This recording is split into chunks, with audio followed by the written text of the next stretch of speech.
So, welcome to Drawing on the Right Side of the Brain. And tonight is our very first class.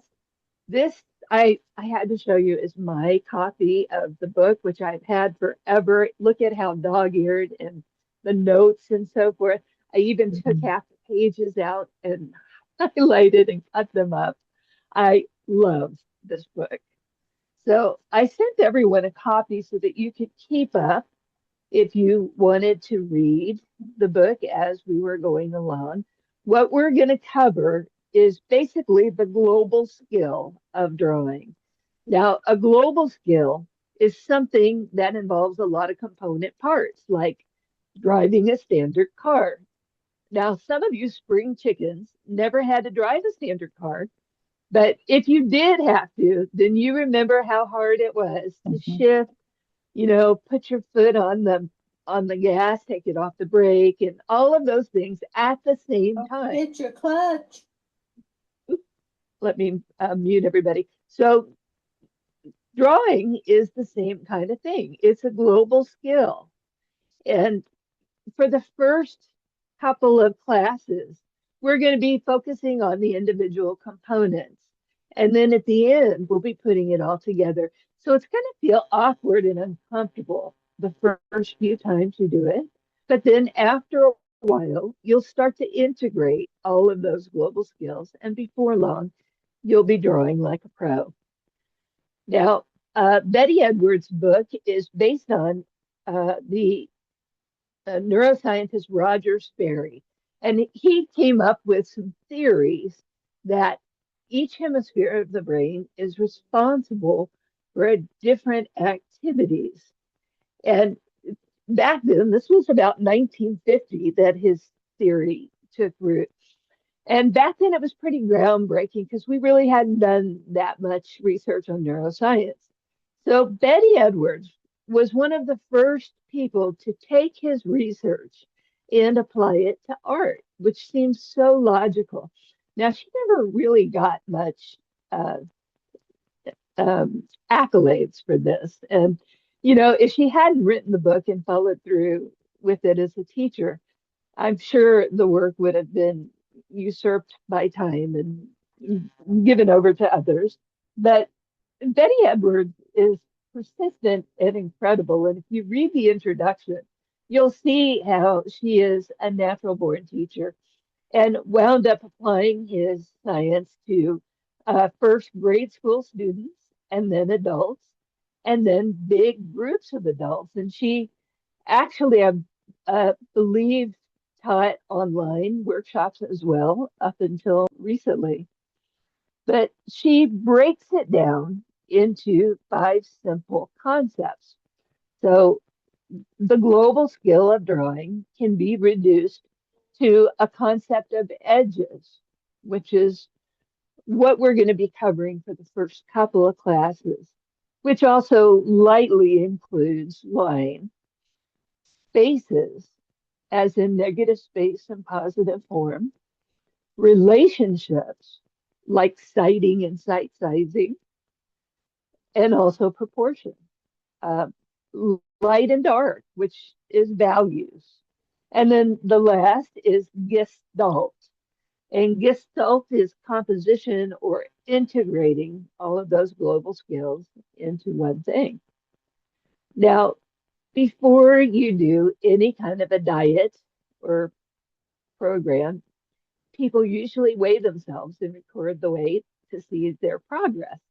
So we're going to do something similar to that. We're going to do a 15-minute exercise of a self portrait. For this exercise, I know, you're going to hate me for it, but hey, if I told you this beforehand, you probably wouldn't have done it. So I'm springing it on you now. For this exercise, you need a simple hand mirror, and it can be any kind of a mirror. If you don't have a mirror, you can just hold up your phone with your, you know, picture in a selfie. A pencil, or this is a Conte pencil that I sent in the kit, which I'll probably use, and some regular paper. Now, before you draw, I'm going to show you some other people's drawings. By the way, nobody's going to see this. We're not going to show this. This is for your records. And then on the last class, when we do our after portrait, you'll show both of them at the same time. So that way you can chart your growth and see how far you've come. Let me show you what I'm talking about. This is some of the work from Betty Edwards' 5-day workshops. So let me get rid of this real quick. So this is the before. This is the after. Notice what a huge difference. And really, the difference is just some basic instructions. Learning how to see the way an artist sees and sketch what you're actually seeing and not what you think you see. See how vastly different each one is. And this is a 5-day workshop. So the difference is only 5 days for these people.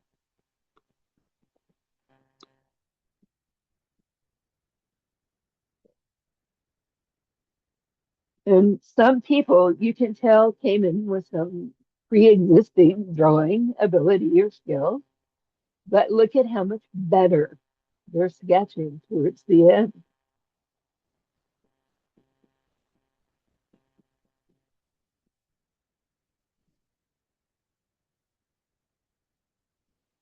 That's so dramatic. Some of these people were young kids too, who may not have ever done a self-portrait.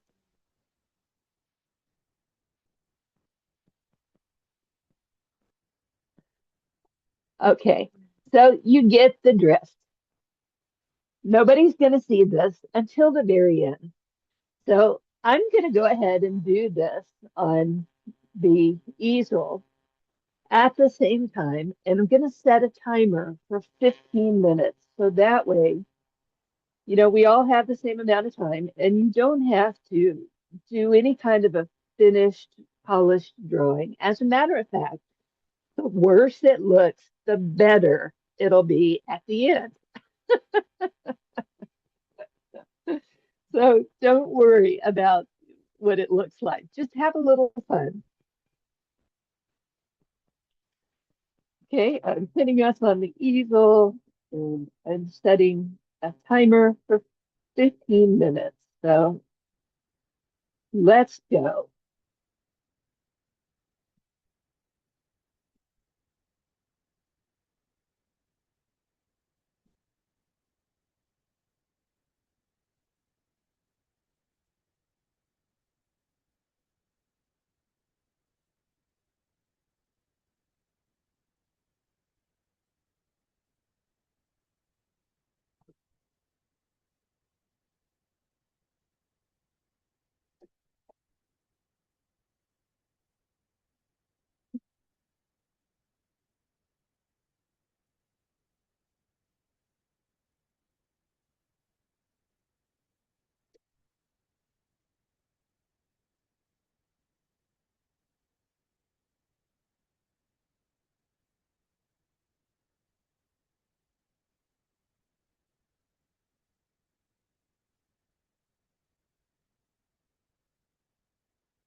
By the way, if you hear some noise that sounds like a dying whale in the background, it's actually my dog snoring.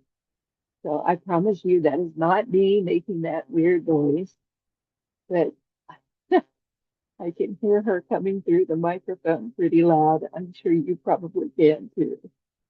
She's about 10 feet away from you on a couch and just snoring like you wouldn't believe.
Are we erasing or just sketching?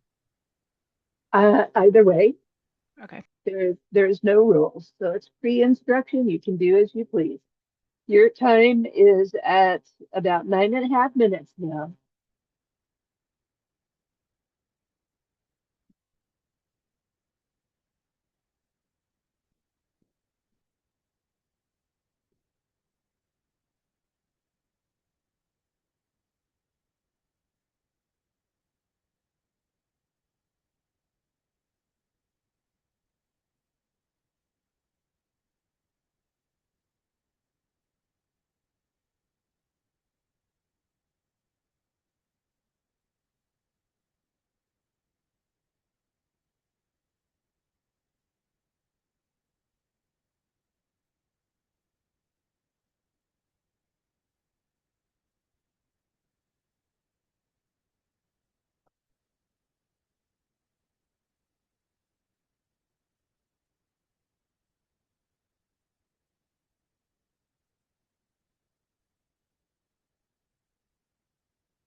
Okay, we're down to 5 minutes.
Okay, last 2 minutes.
Okay, last 30 seconds. Start finishing up.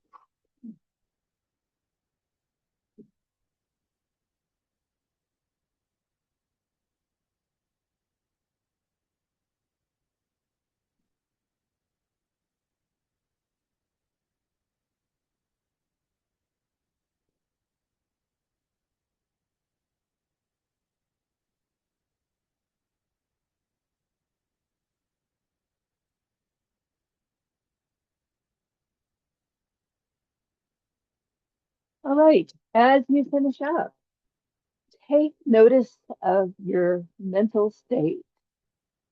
Are you relaxed but attentive? Did you lose track of time? Was that the quickest 15 minutes of your life? So you may notice that when you're drawing, when you get into the drawing, you start to lose track of everything around you, what's going on. Um, you may be hearing music, but not paying any attention to words. People may be talking in the background, but you're not really hearing them. It's like you're in your own world, like a daydream. Anyone felt that way? Yeah. Yeah, so that's what it feels like to be in the zone or on the right side of the brain. There's a distinct difference between the two hemispheres. So you'll notice when you're in the left side of your brain, let me put myself in the spotlight. Sorry about that. I know you're all talking to my drawing. There we go. So when you're on the right side of your brain, you're meditative, you're calm, you're attentive, you're engaged but relaxed. When you're on the left side of your brain, you're getting business done, you're reading, you're totting up a list of ciphers, you're, you know, navigating in a car, things like that are all very left brain. You can tell the difference. I'm sure you've noticed it yourself. If you're on the left side of the brain, you tend to be more focused, more stressed.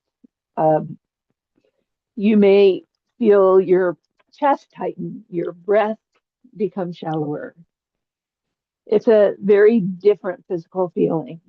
Now, Betty was one of the first to notice that her students may not be able to draw, and then one week they can suddenly draw. And she would ask them, why are you drawing this week when you couldn't last week? And they would say, I don't know. I just see things differently now. And a lot of that can be chalked up to the kids were able to pull on the left side or the right side instead of the left side. So you can tell the difference when you get it. And she was able to figure out a few exercises to help people. So the next exercise we're going to do is to give you a crunch in your brain. So it's going to hurt a little, but you're going to force the left side of your brain to back down and let the right side of your brain take over. So we're going to give it an exercise that it really can't do. I want you to try it this way with me first. Like, watch me do it, and then you do it. And then we're going to do it a second time. So if you happen to be a right-hander, you will want to have the right hand picture printed out. If you're a left-hander, you have the other picture printed out, whichever one works for you. It isn't crucial to me. And by the way, the pre-instruction self-portrait, just set it off to the side for now. You really don't need it. You won't have to ever see it again until the end. And then we'll take a look. Now,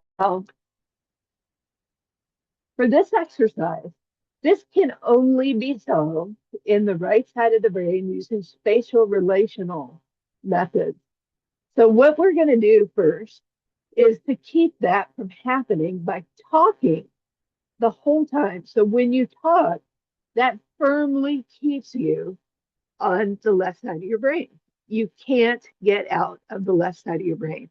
So as you do this exercise, I want you to tell me in great detail what you're doing. So I'm putting the pencil to the paper. I'm starting up at the corner. I'm trying not to slip into the right side. I'm kind of having a crunch right now. I don't really know what to do. I know I need to do a mirror image, but I'm finding it hard to push the pencil on the paper, and this is a struggle for me. So I can do it, but it isn't fun. I'm coming down to the end. I'm kind of grateful for that because I don't really like this exercise. And there you have it. So give it a shot. Now, I'm going to keep you all muted so nobody can hear you, but I want you to talk the whole time. Narrate just what you're trying to do and feel the crunch happen in your head. Just give it a shot.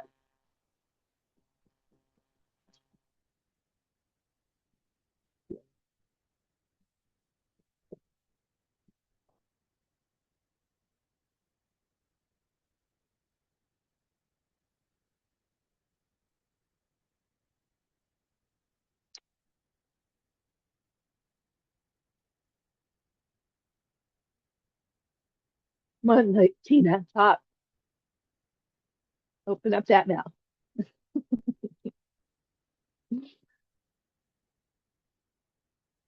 Uh-huh. Narrate. It's hard to do, isn't it?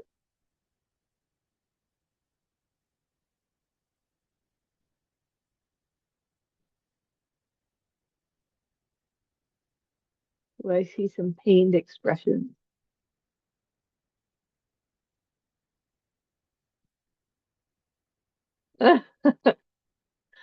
When you finish, unmute.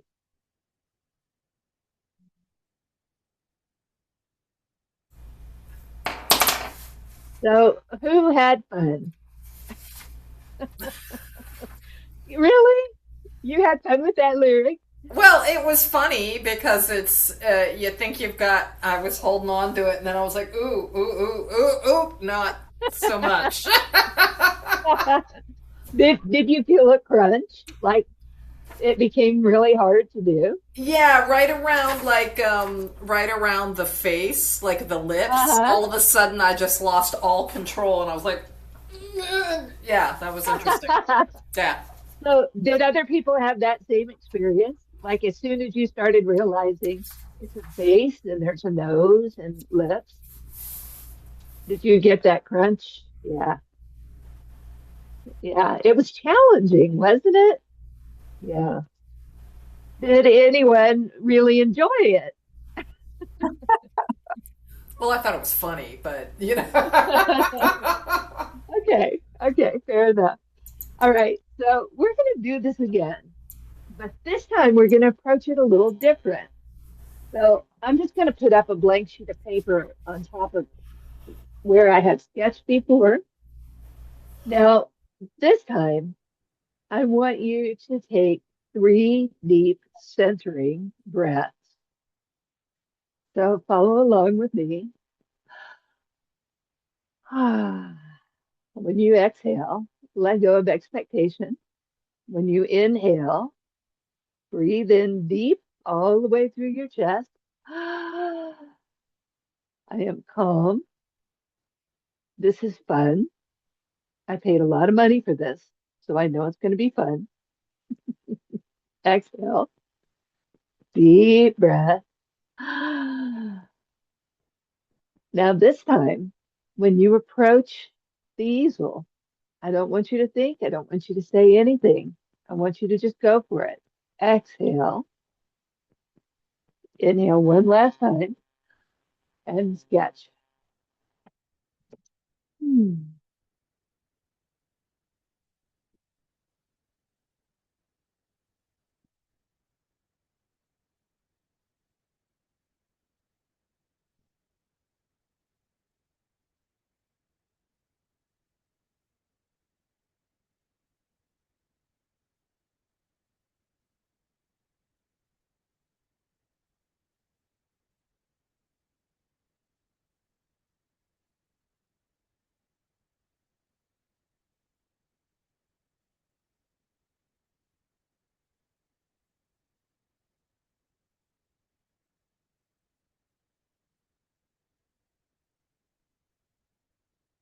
When you finish, unmute.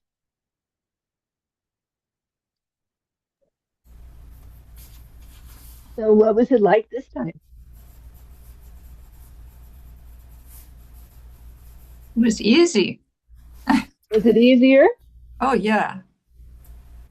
So did the pencil skip on the paper as much, or did it seem to flow more fluidly? It flowed. Cool. Yeah. When you were sketching, were you looking at the face or were you just following the curve? I peeked at the face. Somewhere around the lower lip. I peeked. Was I allowed to? Yes, Okay. there were no rules. So how did you solve this problem? Solve what problem? When you were sketching, let me Mm, put it another way. What most people do is as they sketch, their eyes are looking here and you're looking at the relationship between the lines as you sketch it. So you're always looking at this and kind of mimicking it, but in a mirror form. So what you're doing is you're solving it spatially, relationally. So instead of measuring or saying eyes, nose, mouth, you're you're basically just looking at the direction of the line. You see what I mean? yeah. The space between and so forth. That's the spatial relational part. So notice how much easier it is when you sketch that way than when you think eyes, nose, mouth. Yeah, I got even backwards the first time, like a mirror image sometimes. What? So what does all this mean? So what it means is the hardest thing about teaching adults to draw is our tendency to draw what we think instead of what we see. So we think we're looking at a face. So we're drawing eyes, nose, lips. Instead, if you're looking at this as like a vase or um, a grail, like the Holy Grail, you know, a cup, it would be different. You see what I mean? Like your perception of what you're drawing blocks you from being able to see it or draw it. Oh, Your mind is playing tricks on you. oh. Sean, I never saw the face. I only saw the vase. And when you said Good. the face, I was like, what? Well, that's because you're a doctor. Oh, no, no, no. How funny. Anyway, Yeah. Yeah. So not everybody sees it as a face, in. You're absolutely right. Some people will see it as a vase. And Betty, in her book, talks about how a lot of the kids would see it as a vase. And some of the adults would see it more as a face. So I think that's interesting too. The point is that the minute you start identifying eyes, nose, lips, your brain starts playing tricks on you and trying to substitute a stored, memorized symbol for oh, got eye, you. for nose, for lips. So if you're not sure what a stored, memorized symbol is, this would be the symbol for a nose. This would be the symbol for an eye, or even this. So these are very symbolic representations. This would be the symbol for a mouth. You know, they're symbolic representations. They're like Egyptian hieroglyphics. So your brain will substitute symbols instead of doing that pain in the ass looking at the subject and studying and what makes it look more like, an actual mouth.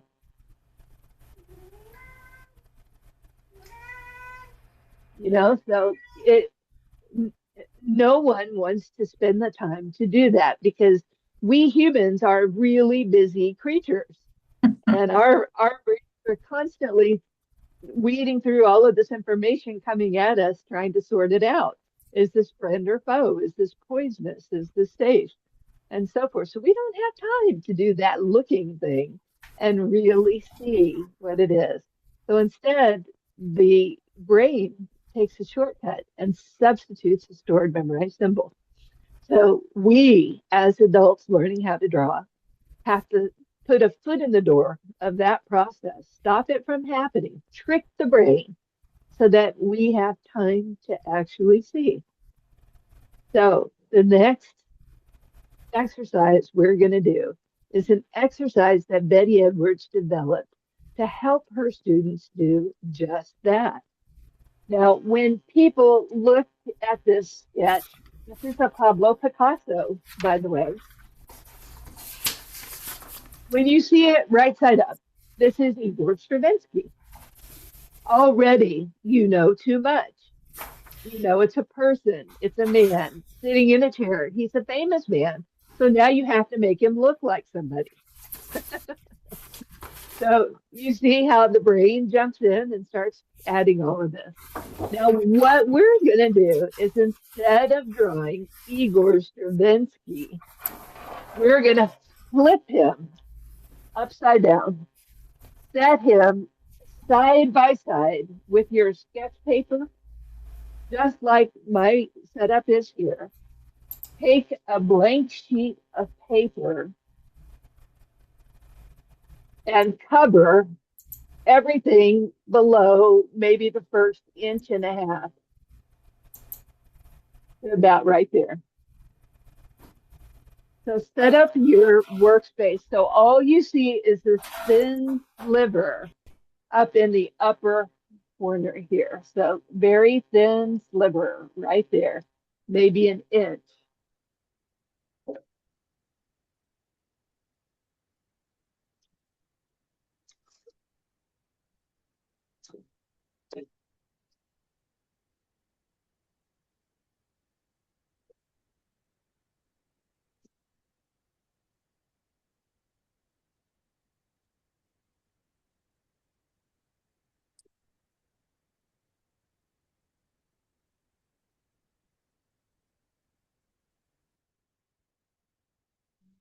Okay, once you have your paper set up like this, you put your finger on where you're starting, put your pencil on the same spot on the paper, then draw every line and shape that you see. So I'm going just like it's a jigsaw puzzle.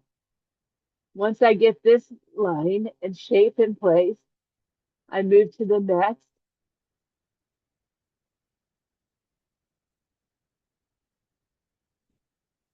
And I'm always looking at it in terms of spatial relational. How does this shape look compared to this shape? So just work your way around it like a jigsaw puzzle. I keep my finger on the part I'm drawing, so that way I don't get lost in the maze of lines.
Okay. When you finish that top inch, move your paper down one more inch, and you're going to go an inch at a time, literally. working your way down the whole thing. So you start right back on the same place you started before, and you just go shape to adjacent shape, line to adjacent line, and work your way around the whole jigsaw puzzle.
Each time you finish the strip, move your sheet of white paper down one more inch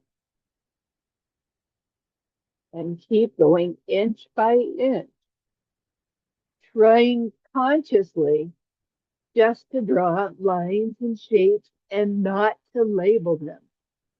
So don't start labeling them with things like fingers or knees or body parts of any kind. Just look at them as rounded shapes or lines or spaces. Sketch them as lines, shapes, edges, and spaces.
It'll become real tempting to start labeling.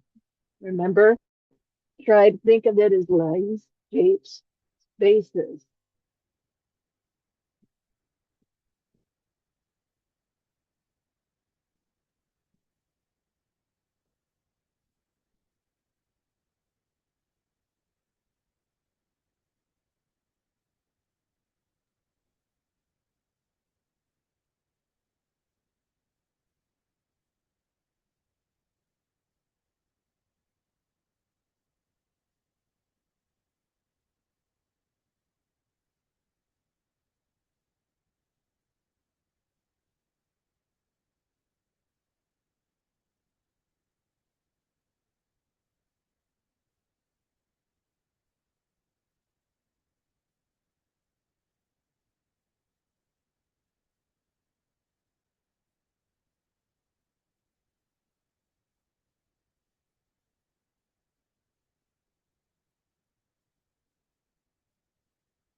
So keep going methodically.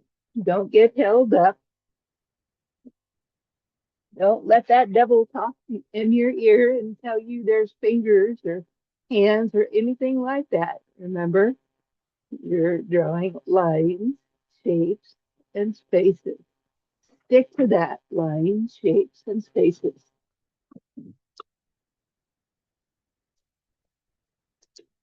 Keep moving 1 inch at a time.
All right, when you reach the stopping point, unmute and keep your drawing upside down.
Okay, unmute if you are finished.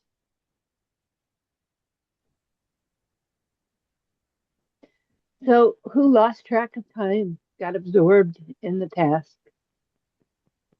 I did too. Raise your hand if you got absorbed into it. Okay. So, tell me about your experience. Were you able to seamlessly complete the whole thing? Or was there an area that as soon as you hit it, it started to give you agita? I got weird around the hands Mm-hmm. because they were obviously hands rather than just Mm-hmm. shapes.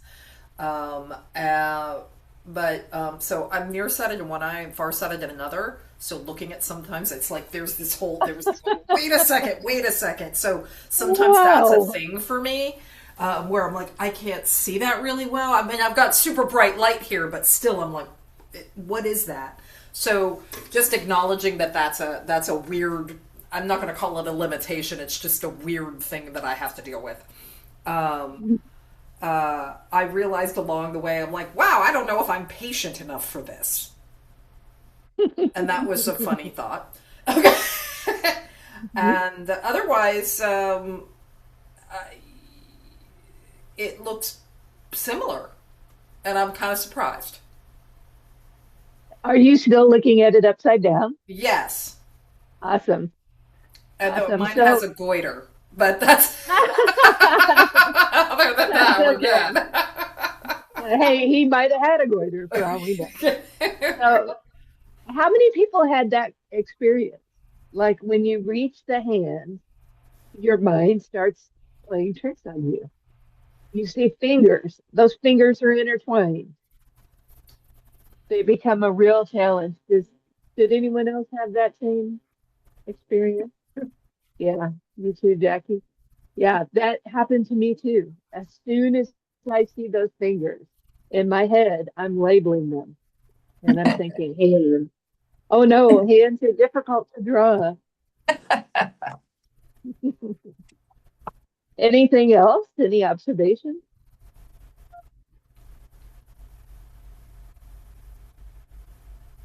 I kind of lost track of the spatial doing it like that, like the top of his leg where you see Mhm. the bend of the knee. That was going pretty good, but then my upper thigh area is way bigger than the picture. So that then pushed the shoulder out, and now his right side of his body is way wider than the picture. So I lost track of the thinking of fingers, and oh, that's now a hand, that's cuffs, oh, now that's an arm. I lost the spatial relationship. That's okay. So today we're not worried as much about proportion as we will in the future. So it's okay if some of the pieces of this puzzle got warped in the process. What's more important is the overall, like, being able to sketch it without actually knowing what you're sketching, without labeling and substituting. All right, is everyone finished? Tina, are you finished? Tina, give me a head shake if you're finished, or raise your hand if you need more time.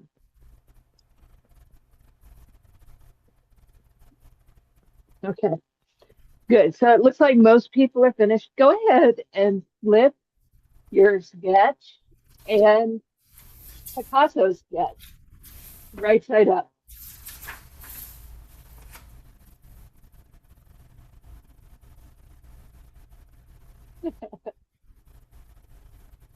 So I think I might have captured David Byrne instead of Picasso. So who's pleasantly surprised? Karen, do you want to share your work? I'm going to put you on the spotlight. Okay. Oh, Karen. I'm pleasantly surprised. He looks so comfortable. Yeah, isn't that funny? That's cool. Yeah. That's really cool. That's very cool. I love it. It's very relaxed and like a free contour. Yeah, it was really fun. Wow. Surprised. Nicely done. Very surprised. Nicely done. Suzanne, if you can we take a peek at your crossed over legs now on your Igor? I'll try. I had to move to my phone because I was having technical issues. So let me see if I can flip it. Okay. It flipped, it's out of focus. Yeah. Kind of having this problem that others, I guess, have with their phone. Yeah. Bring it all the way up close to it and then back off. Oh, it's basically good. Yeah, I don't think it's going to work. No, sorry. Okay. All right. Well, thanks for giving it a shot. It didn't look out of proportion, or at least not grossly out of proportion. Oh, it is. Okay. All right. And Sue, it looks like you have yours in the camera, so I'm going to turn to you. So you ran out of space for the head? Did, and I didn't really see what I was drawing until the hands, so it was funny that when you said that, then all of a sudden I slipped into that, oh, those are hands. And then I started worrying all about that, not having enough space for the head. But it certainly doesn't look like any of it. But you know what? I really enjoyed the activity and the surprise of it. So that was a fun thing. Well, I still can see the figure and even the crossed over legs. So that part worked. I know it's challenging when you can't tell what you're drawing. But exactly. Even with not even knowing, you captured a good portion of it. Yeah, but I didn't recognize anything until, like you just said, with the hands. And then I started thinking a little bit. Then I was realizing, oh, that's part of the suit of that pal. And then, I could hear my head, hear my thoughts on it. But I enjoyed doing the actual work and just sticking with it. And it did remind me of contour drawing, which I love. So those are good things. Awesome. Well, we will get into some contour drawing next week. You'll get a chance. Good work, Sue. Thank you for sharing it with us. Lyric, did you want to share yours? Oh, wonderful. Wonderful. Pull it back just a touch. Okay, great. Awesome. Man, that is some suit, isn't it? It does feel like David Byrne's suit, right? How did I He's get active here? too, man. What is this beautiful? What is this beautiful house? Good. So, and when you look at it right side up, does anything strike you about it? Um, I was like, oh, his hands are really big, but his hands are really big in the picture. Mm-hmm. It's not terribly out of proportion. Right. Yeah, it's Look at not his terribly out. cross. I when I printed my version out, my version has the square around it. Uh-huh. Right. So, Yeah. sorry, I don't know where my camera is. So I drew the square. Mhm. I put them in the Good. frame, so that may have helped. Look at the crossed over legs. Look at how well you handled that. Yeah, that went really well.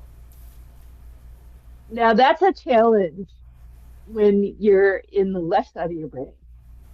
The Think about crossover it. legs is. Yeah, because you have one leg coming toward you, one leg going away from you. Uh-huh. So See, if I you didn't sort even of realize they were legs. I just followed these weird lines that didn't make any Exactly. sense. Yeah. exactly, my friend, that's exactly how you solve it. We get into trouble when we start labeling it as legs Hmm. and start trying to make them look like they're crossed over. But when we draw it exactly as we see, that's when it falls into place. Isn't that Hmm. funny? Yeah, cool. All right, good job. Thank you for sharing your work with us.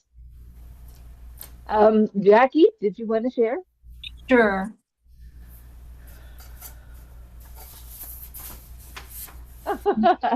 Let me put you in the spotlight there. Oh wow. Yeah. He looks very meditative.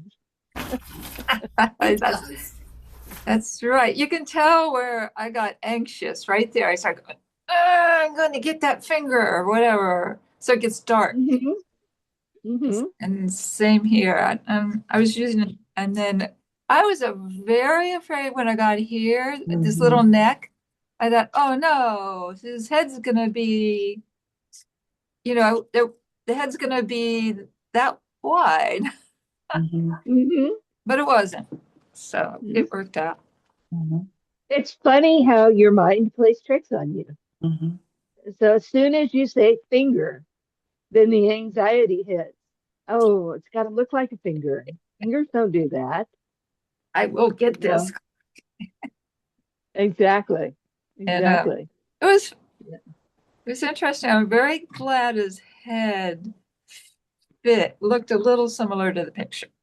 Mhm. Yeah, it's a common thing for the head to not make it on the paper. A lot of times when I've done this class, I would say about half the class decapitates him. I should have. That would be better. Well, it isn't about the proportion today because we haven't gotten there yet. So Okay. it's not a big deal, but it is about being Thank you. able to see the lines and shapes and spaces and just sketch those instead of substituting something. And his eyes were fascinating. Mhm. How he had glasses and the eyes were half in and half out, and it was that was very interesting to me. I might not have caught that if I hadn't done it upside down. Mhm. Yeah, that is kind of cool, isn't it? Yeah, I All like it. right. Thanks Isn't for the sharing your work. the original drawing itself ill proportioned though? Oh, terribly, Right. terribly. Yeah. So you can't really improve upon something and it's Picasso. Picasso was doing his interpretation Hmm. of Igor. So it wasn't meant to be too realistic.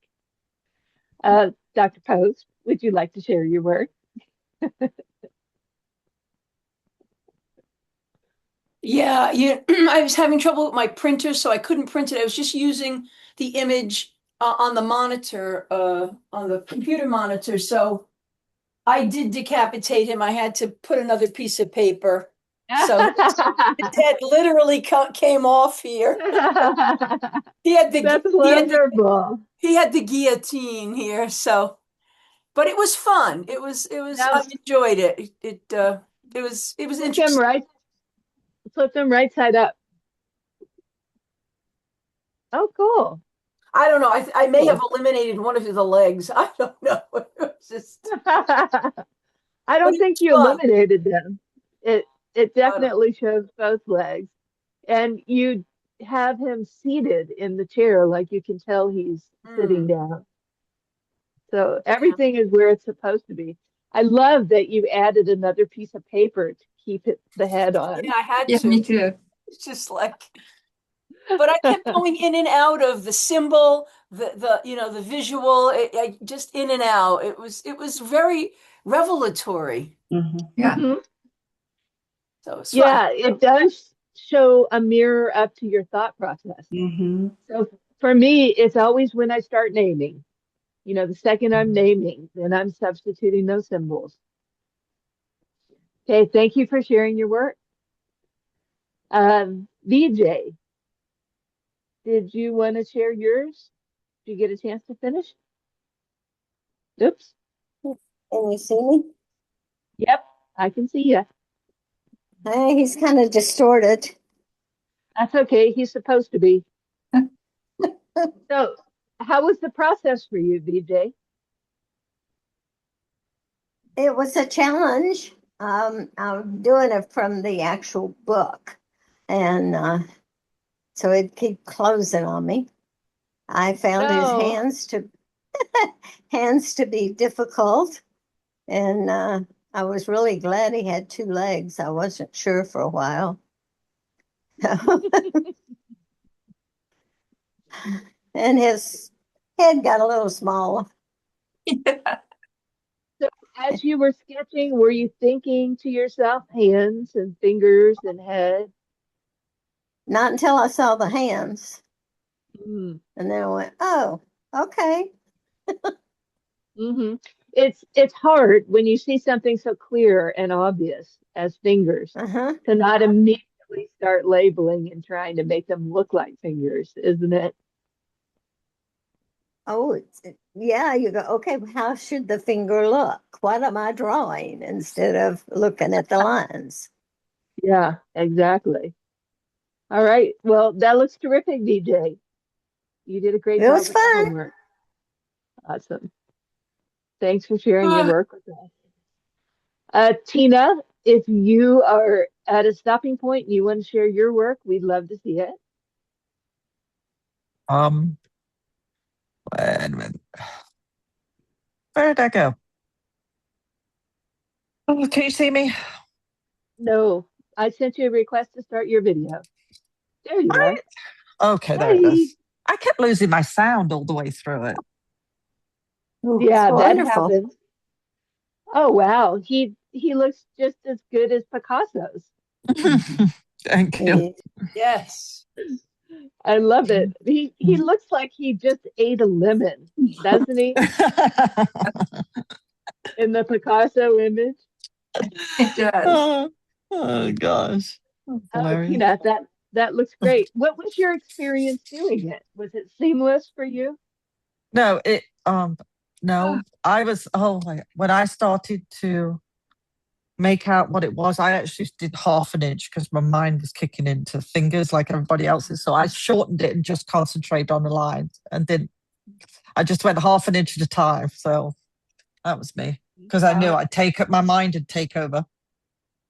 Mm-hmm. That's smart of you. Smart of you. And you take that as a good tip from Tina. If you are doing this again, maybe go even smaller. That's great. Good, good way to solve a spatial relational problem. Thank you. All right. Thanks for sharing your work with us. Did I miss anybody who wanted to share their work? Okay. So, a takeaway from today is that there are some tricks we can do to really make the left brain take a back seat and let the right brain come out and play. So one of them is drawing upside down. One of them is forcing the left brain to solve something with a spatial relational problem, like solve that kind of problem, because it can't do it. It has to resort to the right brain. So next week, we're going to get into pure contour drawing, and we're going to be doing a couple of interesting drawings of our hands. So for that class, you'll need the clear plastic sheet that I sent with the lines sketched on it. Yeah, and some extra paper. Now, homework for this week is to try sketching Igor right side up. Oh, So you just did him upside down. Try doing him like you normally would, like sketch him as if you were looking at him and sketch, and then compare the two sketches side by side. So when you're looking at it, notice, did the proportion get any better? Did it get worse? Did you have the mental crunch? Did you get absorbed into the task of drawing, or did you find yourself labeling the whole time, and so forth? So pay attention to what your head is doing while you're drawing, what thoughts are going through your brain. Notice especially that tendency to substitute those stored memorized symbols when you see eyes, nose, mouth, fingers, etc. That's the part that we're going to be working against. That's left brain trying to assert control, and we want it to take a seat and let right brain come out and play. Did you have a question, Karen? Jump in. Yeah, I was just wondering, can we use the sight sizing that you taught us? You can use whatever you wish. We will be going over sight sizing again for those of you who don't know what she's talking about. And it is one of the exercises we'll cover in the future. But, at this point, some of you have some skills that you've learned and some of you may not. So use whatever tools are at your disposal. Okay. And have some fun with it. Okay. Pay attention to your thoughts more than anything. Okay. Thank you. All right. My great pleasure and honor to get to work with you lovely people. Thank you so much for joining me. I will be sending you another homework assignment. So if you blow through Igor and you want to do something different, I'm going to send you a Renaissance sketch of a horse that you would draw upside down. It isn't required that you do both. I suggest you try one and you have your choice of either one. Okay? All right. Everyone, have a terrific night. Thank thank you. you. You too. Thank you. you. Bye all. Thank Bye. you, everybody. Bye.